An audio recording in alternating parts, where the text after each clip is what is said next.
Aburidong ka rin ba sa tuwing barado ang inyong lababo? Ang may bahay na si Libralyn na inlababo raw sa sink solution na nakita niya online. Nangangako raw kasi itong tatanggalin ang bara sa lababo ora mismo. Habang ina-apply ko yung product dun sa butas, 1 to 2 seconds kumulo siya, then bigla siyang pumutok.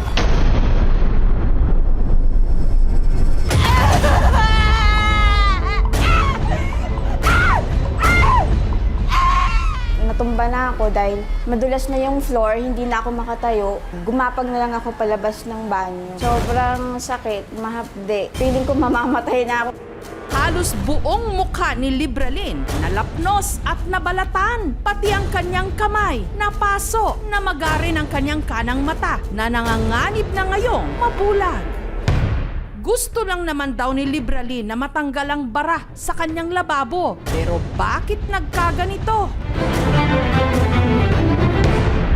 March 14 nung bilhin daw ni na Libralyn ang sink solution online. Mas nahikayat pa siya kasi kung dati binibenta daw ito ng 899 pesos kada 2 piraso, 169 pesos na lang. Buy one, take one pa. Bagsak presyo. Curious ako kasi maraming bumibili.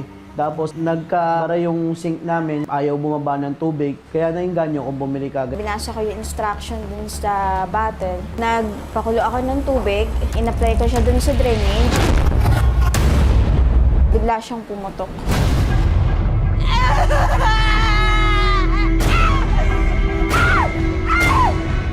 Dito na si Libralyn nagtamo ng second-degree burns.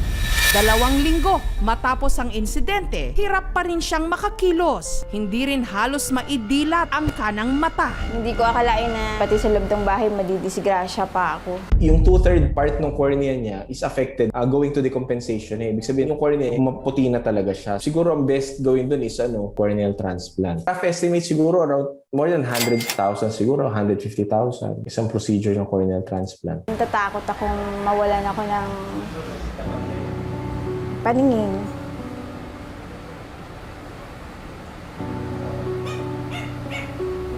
Anong produkto ba ang ginamit ni Libralyn sa lababo?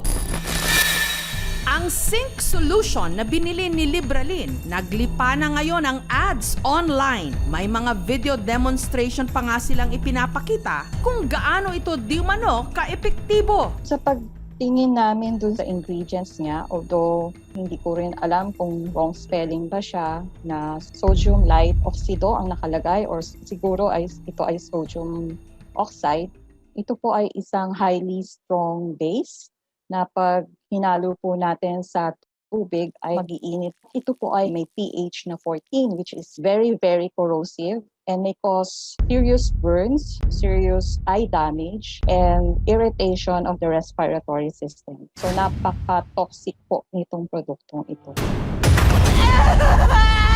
At hindi may tuturing na isolated case ang nangyari kay Libralyn. Dahil halos ganito rin ang sinapit ng trans woman na si Rome nung ginamit din niya ang sink solution na ito. Simple lang naman yung instruction. Ito yung distance ko.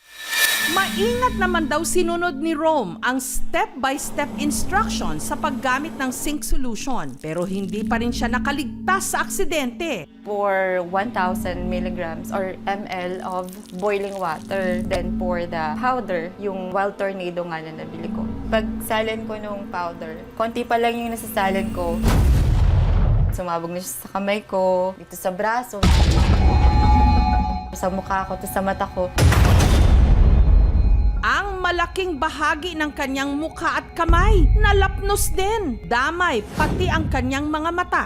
Meron siyang partial thickness burns sa upper and lower lids. Merong mga necrotic tissues dahil dun sa chemical na pumasok. Hindi naman nabutas yung mata. Okay naman yung vision ng pasyente. Kailangan lang bantayan sa paghilom nito. Proper medications po.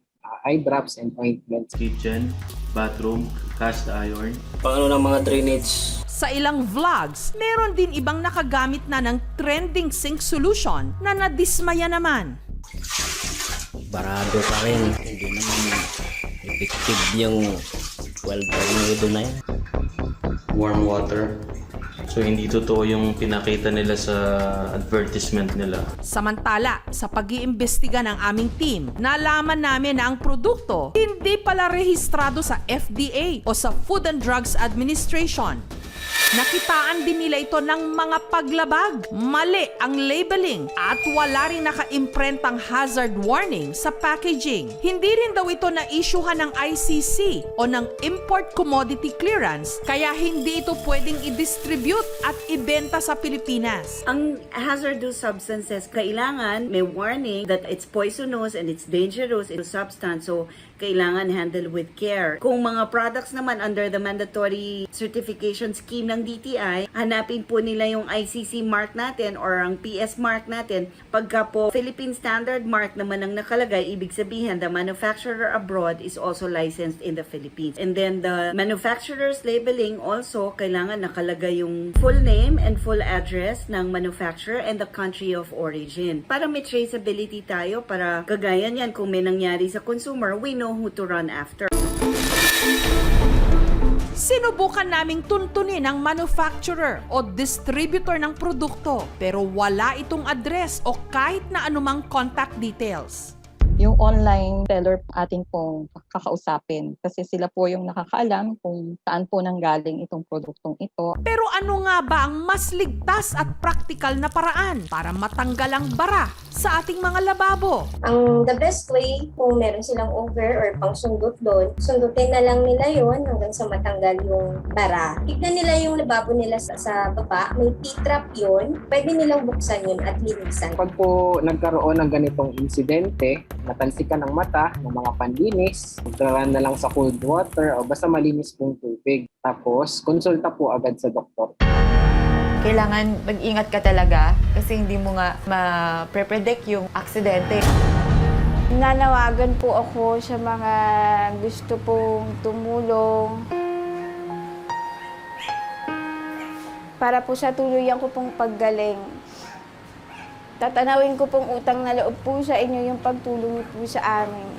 Sa panahon kung kailan naka-quarantine tayo, marami ang umaasa sa mga pagbili ng mga produkto online. Pero bago kumagat, masusi muna itong siyasatin. Malinaw ba ang mga detalyeng nakalagay at hindi malabo? Higit sa lahat, epektibo ba ayon sa ilang mga nakagamit na? At hindi peligroso.